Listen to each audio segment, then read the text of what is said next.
Muraho neza nanone nitwa Dr Gasangwa Patrick. Uyu munsi tugiye kuganira ku kumenya igihe gikwiye cyo kugana kwa muganga, ntutinde ariko kandi nanone ntuwihute cyane cyangwa se ngo ugende hakiri kare.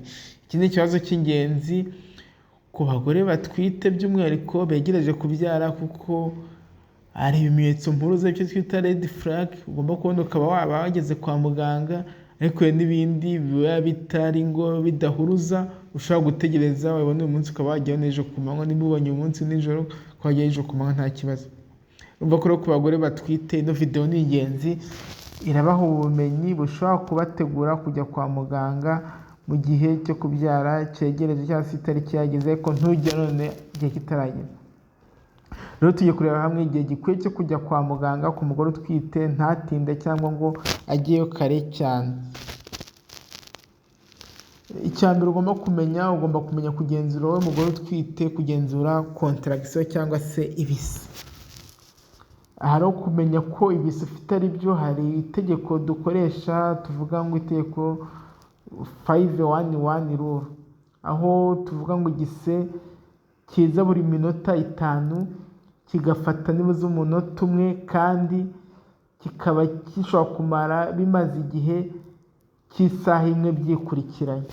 Aha tubyumve neza, igise nyacyo ni igise gishobora kuba kiza buri minota 5, cyaza nimba igise cyaje kikamara umunota umwe nibura umwe, kandi bikaba bimaze nibuza isaha imwe byikurikiranye, cyangwa se icyo gise kiza hashize isaha imwe biza muri iyo saha ngo buri minota 5 cyaza. Icyo gise aba ari icy'ukuri. Ubwo ni itegeko rya 5 rimwe. Ku bagore rero batwite bwa mbere ho hari igihe bitagenda gutyo, bishobora kuba bigenda kuba 3, 4, 1 cyangwa se 3, 4 rimwe, ngo biza buri minota 3 kugera kuri 4, buri munota umwe bikaba biza kandi bikaba bimaze isaha. Kikaba gishobora kumara umunota umwe bikaba bimaze isaha. Urumva ko rero itegeko igise nyacyo ni igise kimara iminota 5, kikaba kiza buri minota 5 kikamara nibuze umunota umwe, kandi bikaba bimaze isaha bigenda gutyo. Niba bashize isaha wumva icyo gise kirimo kuza buri minota 5 kandi kikaba gishobora kumara umunota umwe, icyo gise ni igise nyakuri cyane true uterine contraction, ihutire kujya kwa muganga. Ikindi gishobora kubaho hari ugushwanyuka kw'amazi, tukita muri z'amahanga blood show. Iyo amazi atangiye kuza hasi cyangwa se gushyira hasi, tugita gushwanyuka, bigenda biza gahoro gahoro. Ibi rero ni impamvu yo kujya kwa muganga ako kanya, ngo amazi yasohotse. Niba ubona amazi afite ibara ry'icyatsi kibisi cyangwa se umweru n'umukara, ni ikibazo gikomeye, ugomba kwihutira kujya ku bitaro. Ibi tuvuga blood show ni mucus ifite amaraso make, ni nk'ikirashi cya cervix cyangwa se inkondo y'umura igenda ifunguka. Niba rero harimo amaraso birumvikana ni ingenzi, jya kwa muganga. Blood show ishobora kugaragara amasaha make cyangwa se iminsi mbere y'uko kubyara bigera. Icyo ugomba kumenya kandi nanone, kubyara bigira phase zitandukanye, tubyita latent phase na active phase. Latent phase ni igihe ibise biba bitagoranye, bishobora gutangira gahoro gahoro bikarangira, birasanzwe. Bishobora kubaho icyo ukora, anywa amazi, utembera, ushaka gushira, nicyo bita latent phase. Naho active phase birushaho gukomera ibise, cyangwa se bituma udashobora kuganira, ni cya gise kizaje gishobora gutuma utaganira n'abandi bantu, kandi gikomeza ni cya gise nyine gikurikiza ya rule ya 5 rimwe, cyangwa se utaburi.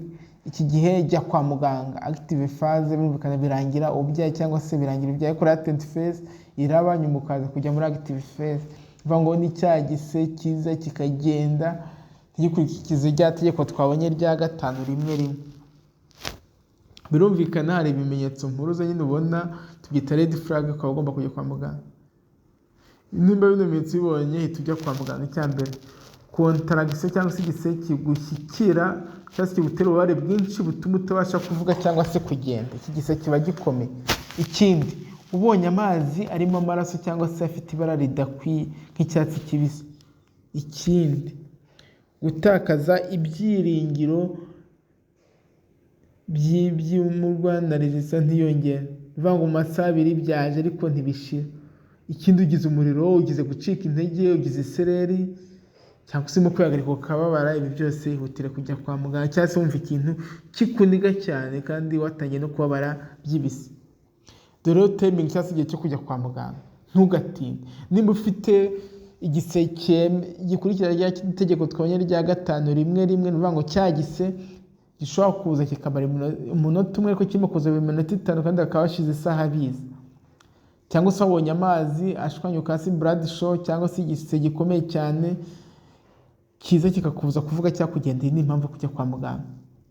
Igihe utazagenda hakiri kare rero ni igihe kontragase cyangwa igise kiza kidafite consistency, bivuga ngo kitarimo gukurikiza rya tegeko tuvuze haruguru, ahubwo ibikorwa byo muri harimo kuza ibintu byo muri latent phase twavuze haruguru bigaragaza active labor, iki gihe uguma mu rugo kwa relaxation n'ibikorwa byoroheje nyine bisanzwe.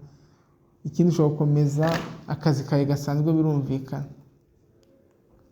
Kujya kwa muganga rero ugomba gushyira mu bikorwa uko wagenda, ushobora kuba warategura urugendo rwawe, wenda uzagenda n'imodoka, umuzigo wawe uzajyana harimo ibyangombwa warawuteguye wose, ni ingenzi kuri wowe.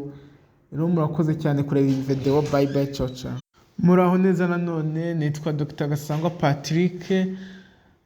Uyu munsi tugiye kuganira ku kumenya igihe gikwiye cyo kugana